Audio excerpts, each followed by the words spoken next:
ಮನೆ ಹತ್ರ ಇರೋರು ಮೇಡಮ್, ಮನೆ ಮುಂದೆ ಸೆಟ್ ಇಟ್ಕೊಂಡವ್ರೆ. ಅವ್ರು ಗಲಾಟೆ ಮಾಡಿದ್ದು ಈ ನಿಂತ್ಕೊಂಡಕ್ಕೆ ಇಲ್ಲಿ ಬಂದು ನಿಂತ್ಕೊಂತಿ ಅಂತ ಕಲ್ಲು ಎತ್ತಾಕಿದ್ರು.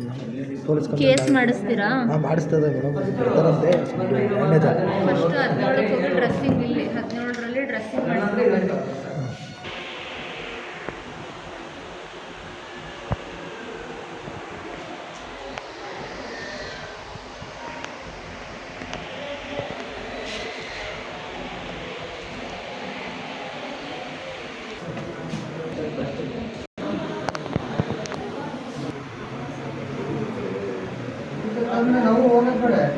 ಅಲ್ಲಿ ನರ್ಸ್ ಬಂದಿಲ್ಲ, ನೀರು ಕೊಡ್ತಿಲ್ಲ, ಹೊಟ್ಟೆ ನೀರು ಕೊಡೋಲ್ಲ. ನೋಡಿ ಮಾಡು ಅಲ್ಲಿ ನಮ್ಮ ಇದು ಊರ್ದು ತೆಗಿಯನ ಇರ್ಲ ಹಂಗೆ ಇರ್ಲ ಇರ್ಲಿ ಅಣ್ಣ. ಅದು ಪೊಲೀಸ್ ಕಂಪ್ಲೇಂಟ್ ಆಗ್ಬೇಕು. ಅದು ಕಲ್ಲ ಎತ್ತಾಕಿರೋದು ಕಾಲ ಮೇಲೆ. ಇಲ್ಲಮ್ಮ ಬರೋದಿಲ್ಲ, ಒಂದೆರಡು ದಿನ ಇದಾಗ್ಬೇಕು ಸ್ವಲ್ಪ, ಅಂದ್ರೆ ಡ್ರೈ ಆದ್ಮೇಲೆ. ಅಲ್ಲಕ್ಕ ಅದು ಒಂದು 2-3 ದಿವಸ ಹೋಗ್ಬೇಕು.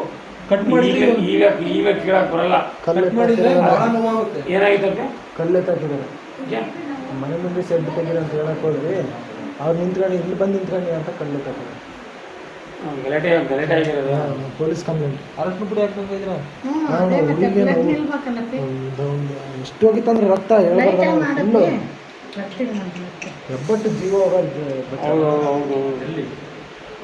ಎಲ್ಲ ಇರೋದು ಗಲಾಟೆ ಮನೆ ಮುಂದೆ. ಅಲ್ಲ ಎಲ್ಲಿ? ದೊಡ್ಡಪೇಟೆ. ಅವರು ನಮ್ಮ ಮನೆ ಮುಂದೆ ಸೆಡ್ ಇಟ್ಕೊಂಡಾರೆ, ಡಬ್ಬ ಇಟ್ಕೊಂಡಾರೆ. ಅವ್ರು ನಿಂತ್ಕೊಂಡಿದ್ರು. ಇಲ್ಲಿ ನಿಂತ್ಕೊಂತೀಯ ನೀನು ಬಂದು ಅಂತ ಹೇಳಿ ಎತ್ತಿ ಕಳ್ಳ ಅಷ್ಟೇ ನಿಂತ್ಕೊಂಡಿದ್ದೆ. ನಮ್ಮನೆ ಅಂಗಳದಲ್ಲಿ ಗೇಟ್ನಾಗ ಜಾಗ ಇರ್ತದೆ ಡಬ್ಬ ನೀವು ಯಾವಾಗ ಇಡೋಕೆ ಆ ಕಡೆ ಬೀದರು ಇಲ್ಲಿ ನಮ್ಮ ಅಂಗಳದಲ್ಲಿ ಇಟ್ಕೊಂಡಾರೆ. ಸರಿ ಅಮ್ಮ, ನೀವು ಅವಾಗ ಇಡ್ಬೇಕಾದ್ರೆ ಏನು ಮಾಡಿದ್ವಿ? ಮನೆ ಮಾರಿ ಇವರು ನಾವು ಎಂದು ತೆಗಿಯಂದಾರಲ್ಲ ಜಗಳ ನಾನು ಕೊಂಡ್ಕೊಂಡೀನಿ. ಅಣ್ಣ ಇರು ಮುಂಚೆ ಇಟ್ಕೊಂತೀನಣ್ಣ ಅಂದ್ರೆ ನಾವು ತೆಗಿಯಬೇಕಪ್ಪ ಅಂತ ಹೇಳಿ ಕೊಟ್ಟಾರೆ. ನಮಗೆ ಸೇಲ್ ಮಾಡ್ಯಾರೆ. ನನ್ನ ಮಗು ಹುಷಾರಿರಲ್ಲ, ಕಾರ್ ತಗೊಂಡಿನಿ, ತಿರುಗಿಸೋಡಕ್ಕಾಗಲ್ಲ ಬಾಗ್ಲಾಗೆ. ಅದಕ್ಕೆ ಅಣ್ಣ ತೆಗಿಸ್ತೀನಿ ನಾನು ಬಾಗ್ಲ ಹತ್ರ ನಿಂತೀನಿ. ಸೆಟ್ ತೆಗಿಯಕ್ಕೆ ಅವ್ರ ಅಣ್ಣವ್ರಿಗೆ ಹೇಳಿ ಇದು ಮಾಡ್ತಾ ಇದ್ದಾರಲ್ಲ. ನಾವು ಡೆಲಿವರಿ ಮೇಲೆ ಫ್ಲಿಪ್ಕಾರ್ಟ್ ಏನೋ ಬಂದು ತಗೊಂತಿದೀವಿ, ಇಲ್ಲಿ ಬಂದು ನಿಂತ್ಕೊಂಡಿ ಅಂತ ಡೆಲಿವರಿ ಮೇಲೆ ಹುಡುಗನ ಇದ್ರಿಗೆ ಡೆಲಿವರಿ ಕೊಡ್ದಂಗೆ ಓಡೋಗ್ಬಿಟ್ಟ. ಅವನು ಮೇಲಿಂದ ಹಾಕಕ್ ಬಂದ ತಲೆಗೆ, ಹಿಂದಿನ ಸರ್ಕೊಂಡ್ರು ಕಾಲಿಗೆ. ಜೋರ್ ಮಾಡ್ತಾರೆ ಅವ್ರು ನಮ್ಮ ಮೇಲೆ. ಅದಕ್ಕೆ ನಮ್ಮ ಹುಡುಗರು ಬಿಡಾತ್ಲಾಗೆ ಅಂತಿದ್ದೆ. ಈಗ ಗಾಯ ಆಯ್ತಲ್ಲ, ಕಂಪ್ಲೇಂಟ್ ಮಾಡೋಣ ಮಾಡ್ತಾರೆ. ಬೇಡ ಬಿಡ್ರಿಸಿ ಆಮೇಲೆ ಅವರು ತಕ್ಕಂತಾರೆ ಸೆಟ್ಟು. ಅಣ್ಣ ತೆಗಿಸ್ತಕ್ಕೆ ಬಿಡಲ್ಲ ಯಾವ ಕಾರಣಕ್ಕೂ. ಸುಮ್ಮನೆ ಅಯ್ಯಪ್ಪ ಸೆಟ್ ಇಟ್ಕೊಂಡು ಜೀವನ ಮಾಡ್ತಾನೆ, ಯಾಕೆ ತಗೊಂಡು ಹೋಗ್ತಾನೆ. ಈಗ ಇನ್ನೋವನ್ ಬಸ್ಸೇರ ಈಗ ಇವರ ಇವರ ಮನೆಯಿಂದ ಸರಿ ಇನ್ನೋವನ್ ಬಸ್ಸೇರ ಮನೆ ತಗೊಂಡು ಫಸ್ಟ್ ತೆಗಿಸ್ಬೇಕಾಗಿತ್ತು. ಏರದಾರ ನಿಂತ ನಗ್ತಾರೆ ಟೀಚರ್. ನಮ್ಮಮ್ಮ ಬರ್ತಾಯಿತ್ತು ನಗ್ತಾರೆ. ಮಕ್ಕಳು ಮಗಳು 7 ಜನ ರಿಲೇಷನ್.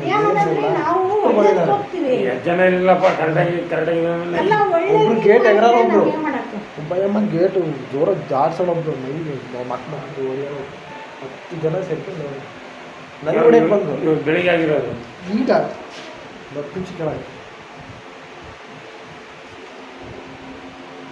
ಅಮ್ಮ ನಿನ್ನ ಕಾಲು ಇಲ್ಲಿ ನೋಡಿ, ಹಿಂಗೆ ಇಟ್ಕೊಂಡು ಹಂಗಾದ್ರೆ ಸೂಪರ್. ಓಕೆ, ತಕೊಂಡು ಹೋಗ್ತಾರೆ ಬಿಡಿ. ಸುಮ್ಮನೆ ಯಾಕೆ ದೊಡ್ಡದು ಮಾಡ್ತೀವಿ? ನಮ್ಮ ಹುಡುಗರ ನಾನೇ ಶಾಂತಿ ಹೇಳ್ತೇನೆ. ಮಕ್ಕಳ ಯಾರು ಇವ್ರನ್ನ ಬಾರ ಅಂತಾನೆ ಹೊರಗೆ ಬಾರಂದ್ರಿ ಯಾರು ಅಲ್ಲ. ಇವನ್ನ ನಾನು ಹೊರಗೆ ಮಾತಾಡಕ್ಕೆ ನಾನು ಮಾತಾಡಿ ನನಗೆ ಹೊಡೆಯಕ್ಕೆ ಬರ್ತಾರ ಅಂತ ನಮ್ಮ ಅಡ್ಡ ಬಂದ.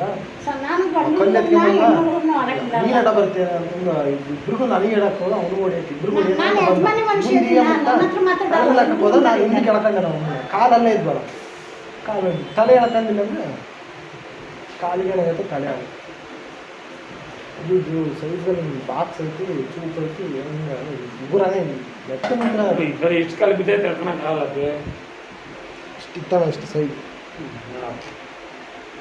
ಅಷ್ಟು ಅಂದ್ರೆ 10 kg ಮೇಲೆ ಬರ್ತದೆ. ಎಷ್ಟು ಟೆಂಪರ್ ನಮ್ಮ ಮನೆ ಬಾಕ್ಲ ನಾವು ಹಿಡಿಸ್ಕೊಂಡು ಏನಾಡು ಒಳ್ಳೆದನಕ್ಕೆ ಬೆಲೆ ಇಲ್ಲ. ನಾನು ಅವರ ಬಿಡ ಏನೋ ಜೀವನ ಮಾಡ್ತಾರೆ ಗೊತ್ತಲ್ಲ ನಾವು ನಮ್ಮ ಹುಡುಗರು ಶಿವಣ್ಣರೇ ಶಿವಣ್ಣರೇ ಅಂತ ಮಾತಾಡ್ತಾರೆ. ನನ್ನ ನಿಜವಲ್ರಿ ಅವ್ರ ಕೆಲಸ ಅವ್ರಿಗೆ ದೊಡ್ಡದು ಶಿವಣ್ಣರೇ ಅಲ್ಲ. ಈಗ ಅವ್ರು ಮಾಡೋ ಕೆಲಸ ಅವ್ರಿಗೆ ಮಾತಾಡಲ್ಲ. ದೊಡ್ಡದು, ನಾವು ಮಾಡೋ ಕೆಲಸ ನಮಗೆ ದೊಡ್ಡದು. ಅವ್ರು ಕೂಲಿ ಮಾಡ್ತಾರಂತ ಅವ್ರನ್ನ ಭಾರ ಹೋಗ ಅನ್ಬಾರ್ದು. ಶಿವಣ್ಣರೇ ಅಂತ ಕರೀತೀನಿ ಆಯ್ತು. ಸುಳ್ಳಲ್ರಿ ಅಲ್ಲ, ಒಳ್ಳೆ ತನಕ ಎಲ್ಲೈತೆ ಕಾಲ.